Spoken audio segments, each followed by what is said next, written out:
श्री सद्गुरुदेवाय नमः। श्री गुरु जी महाराज की जय। श्री भोलेनाथ की जय। श्री शिव पुराण महाकथा। तमेव माता च पिता तुमेव तुमेव बंधु च सखा तुमेव विद्या द्रविडं तुमेव तुमेव सर्वं मम देव देव तुमेव सर्वं मम देव देव। शिव पुराण की कथा आगे जब बिंदु को चंचुला ने कहा, ब्राह्मण, मैं अपने धर्म को नहीं जानती, इसलिए मेरे द्वारा बड़ा दुराचार हुआ है। स्वामी, मेरे ऊपर अनुपम कृपा करके आप मेरा उद्धार कीजिए। आज आपके वैराग्य रस से ओतप्रोत इस प्रवचन को सुनकर मुझे बड़ा भय लग रहा है और मैं काँप उठी हूँ और मुझे इस संसार से वैराग्य हो गया है। मुझ मूढ़ चित्त वाली पापनी को धिक्कार है। मैं सर्वदा निंदा के योग्य कुचित विषयों में फंसी हुई हूँ और अपने धर्म से विमुख हो गई हूँ। हाय, ना जाने किस किस घोर कष्टदायक दुर्गत में मुझे पड़ना पड़ेगा और वहाँ कौन बुद्धिमान पुरुष को मार्ग में मन लगाने वाली मुझ पापनी का साथ देगा। मृत्युकाल में उन भयंकर यमदूतों को मैं कैसे देखूंगी? जब वह बलपूर्वक मेरे गले में फंदे डालकर मुझे बांधेंगे, तब मैं कैसे धीरज धारण कर सकूंगी? नरक में जब मेरे शरीर के टुकड़े टुकड़े किए जाएंगे, उस समय भी विशेष दुख देने वाली उस यातना को मैं कैसे सहूँगी? हाय, मैं मारी गई, मैं जल गई, मेरा हृदय विदीर्ण हो गया और सब प्रकार से कष्ट नष्ट हो गई, क्योंकि मैं हर तरह के पाप में डूबी रही हूँ। ब्राह्मण, आप मुझे ही मेरे गुरु, आप ही माता, आप ही पिता है, आपकी शरण में आई हूँ। मुझ दीन अबला का आप ही उद्धार कीजिए।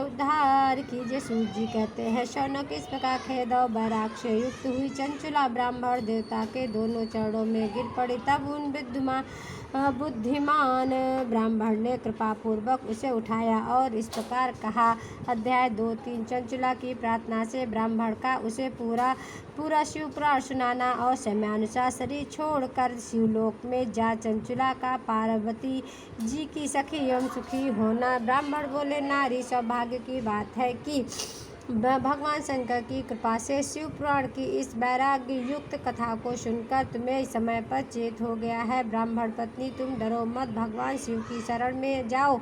शिव जी कृपा से सारा पाप तत्काल नष्ट हो जाता है और तुम्हें भगवान शिव की कीर्ति कथा से युक्त उस परम वस्तु का वर्णन करूँगा, जिससे तुम्हें सदा सुख देने वाली उत्तम गति प्राप्त होगी। शिव की उस उत्तम कथा सुनने से तुम्हारी बुद्धि इस तरह पश्चाताप से युक्त एवं शुद्ध हो गई है, साथ ही तुम्हारे मन में विषयों के प्रति वैराग्य हो गया है। पश्चाताप ही आप करने वाले पापियों के लिए सबसे बड़ा प्रायश्चित है। सत्पुरुषों ने सबके लिए पश्चाताप को ही समस्त पापों का शोधक बताया है। पश्चाताप से ही पापों की शुद्धि होती है। जो पश्चाताप करता है वही वास्तव में पापों का प्रायश्चित करता है, क्योंकि सत्पुरुषों ने समस्त पापों की शुद्धि के लिए जैसे प्रायश्चित का उपदेश किया है, वह सब पश्चाताप से संपन्न हो जाता है। जो पुरुष विधि पूर्वक प्रायश्चित करके निर्भय हो जाता है, आप उसे अपने कुकर्म के लिए पश्चाताप नहीं करता, उसी प्रकार उत्तम गति नहीं होती है। परंतु जिसे अपने कुकृत्य पर हार्दिक पश्चाताप होता है, वह अवश्य उत्तम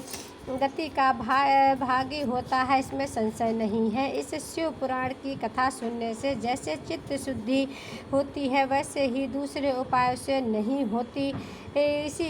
उसी प्रकार इस शिव पुराण की कथा से चित्त अत्यंत शुद्ध हो जाता है, इसमें संशय नहीं है। मनुष्यों के शुद्ध चित्त में जगदम्बा पार्वती सहित भगवान शिव विराजमान रहते हैं। इससे उस विशुद्धात्मा पुरुष साम्य सदाशिव के पद को प्राप्त होता है। इस उत्तम कथा का श्रवण समस्त मनुष्यों के लिए कल्याण का बीज है, अथा यथोचित शास्त्रागमा से इसकी आराधना अथवा सेवा करनी चाहिए। यह भव्य बंधन रूपी रोग का नाश करने वाली है। भगवान शिव की कथा को सुनकर फिर अपने हृदय में उसका मनन एवं निदिध्यासन करना चाहिए। इससे पूर्णतः चित्त शुद्धि हो जाती है। चित्त शुद्धि होने से महेश्वर की भक्ति अपने दोनों पुत्रों ज्ञान और वैराग्य के साथ निश्चय ही प्रकट होती है। तत्पश्चात महेश्वर के अनुग्रह से दिव्य युक्त तो ये दो दिव्य मुक्ति प्राप्त होती है, इसमें संशय नहीं है। जो मुक्ति से वंचित है उसे पशु